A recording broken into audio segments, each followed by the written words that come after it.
What's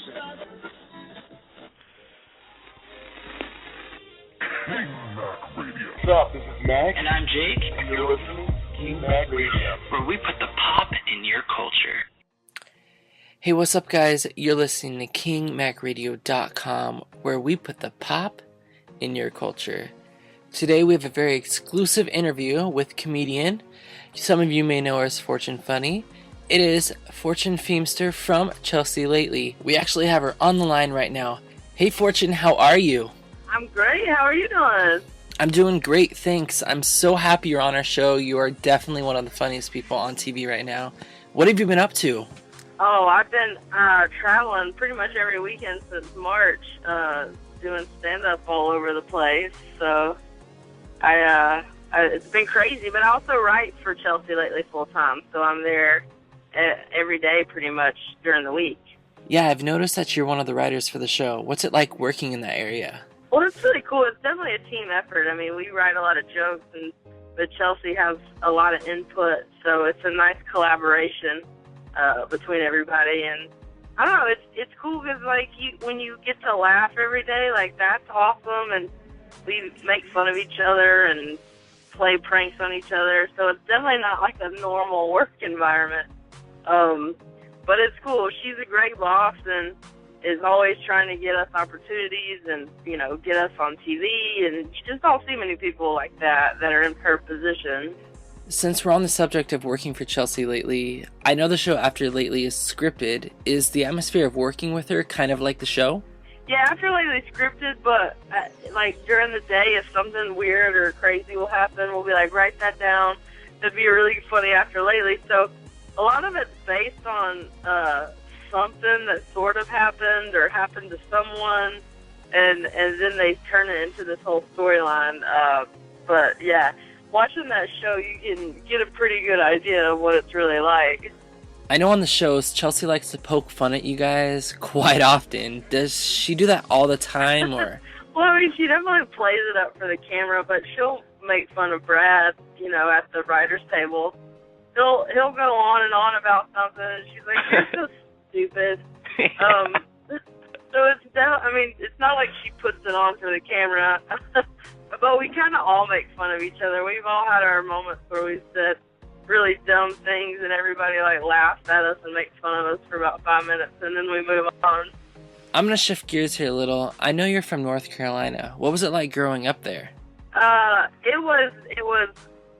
I loved living there like when I did, but you know, I wouldn't be able to necessarily live there now just because of what I do. LA's kind of where I need to be, and as a gay comic, as a gay lady, it's better, you know, to be in a city because it just tends to be a bit more open-minded.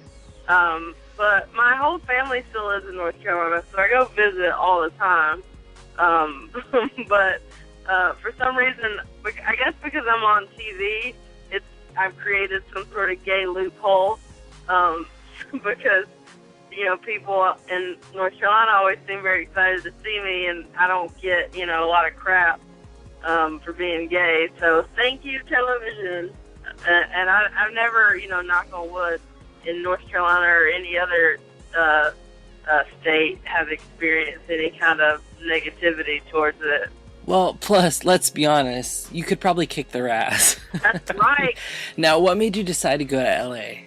Well, when I was I was my college graduation speaker, and there was an actress who was our commencement speaker, and she lived in L.A., and we hit it off, and she, you know, she ended up later that summer offering me a job to come work as her assistant, and I was like, cool, that sounds awesome. So I ended up coming out here to work for her, not really thinking I would do comedy or anything like that. I kind of fell into comedy. I started taking improv classes once I was here just to make friends, and it ended up kind of evolving into this whole career. So it's been pretty cool. All of it happened kind of by accident. Oh, wow. I would have assumed that comedy is something you wanted to do your whole life, but it actually came together once you moved to L.A.?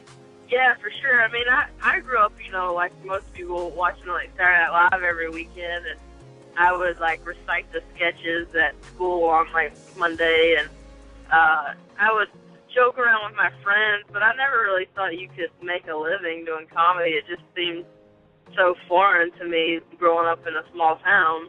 I don't know that I necessarily was like cracking jokes. You know, everyone asked my family all the time, "Has she always been funny?" And they're like, "No, not really." I mean, I was never really like going cracking jokes. I kind of turn it on and off, you know. I'm not like a Robin Williams type that's just bouncing off the walls all the time. Okay, so after you were in LA, how did this whole writing for Chelsea Handler come about? Well, they were doing like a big search for a new writer, and pretty much every comedian in town who didn't have a job applied for it. And I just applied like everybody else, and some of the producers had seen me on Last Comic Standing, and they came out to see me at the Groundlings doing some sketch shows, and I went in to meet with the producers a couple months later, and that went well. And then the next day I had a meeting with Chelsea, and then the day after that they hired me, so it was all pretty quick. And I'm just glad for it. I didn't think I had a chance in the world, but I mentioned to her that I like to wear Hooters outfits, and I think that's what seals the deal. And what was it like meeting Chelsea? Were you kind of nervous, starstruck? I was intimidated for sure, because she's just a strong presence, and you know, she doesn't sugarcoat things. She just kind of lets you know what she's thinking and how she feels, and you just, you know, you're like, oh, okay. And I just kind of try to be, I just try to be funny, but not sound like a idiot. And I really didn't think she liked me when she met me. She's so hard to read. But then the next day they hired me, so I was like, well, I guess something worked. Oh yeah, I can definitely see how she can come across as very intimidating. So now that you're on TV and this has all happened for you, do you get a lot of recognition? It's definitely picking up a lot. I think she let me host the show about a month ago, and ever since then I've definitely noticed the increase in that. Like, you know, I'll go in airports, people will say hi. And if I go into because she has a really huge gay following, and so if I go into like a gay bar or some sort of pride event, I mean, people get really excited, and I definitely get recognized there. Do you ever wear your Hooters shirt?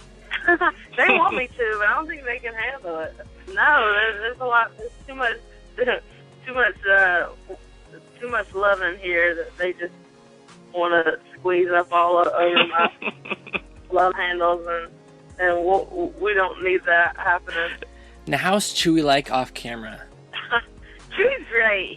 He's a really nice, good guy who just, you know, he comes in every day and stuffs into everybody's office and gives them a hug, and he's just a happy dude, you know. He really loves his job and his life, and he's grateful for what Chelsea's done for him, and you know, he's a cool guy. When you go out with him, everybody recognizes him and like swarms him and wants pictures with him, because obviously he's very recognizable.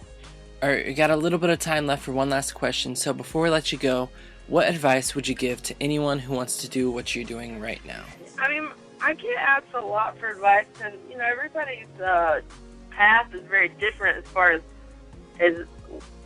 what they're doing. But I mean, for the most part, I tell people that if they think they're working hard, they need to work harder.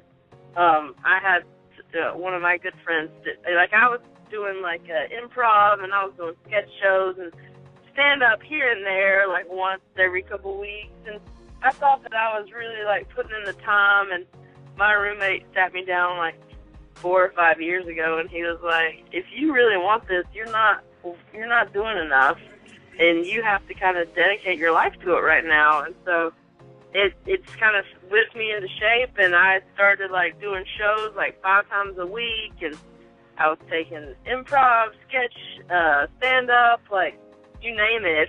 Like every part of my day, I was doing something towards this career. it's not a job for lazy people. That's for sure. You just have to want it, Alright, so for all you aspiring comedians out there, you're going to need to want it, don't give up, and work hard. Thank you so much, Fortune, for coming on our show. You'll definitely be in our dreams with your Hooters shirt and your chicken wings. I love it. Well, thanks again for having me. I hope you guys have a good night. And we definitely wish you the best in everything you do. All right, you too, bud. Hi, this is Fortune Feimster, and I'm on King Mac Radio. Yeah.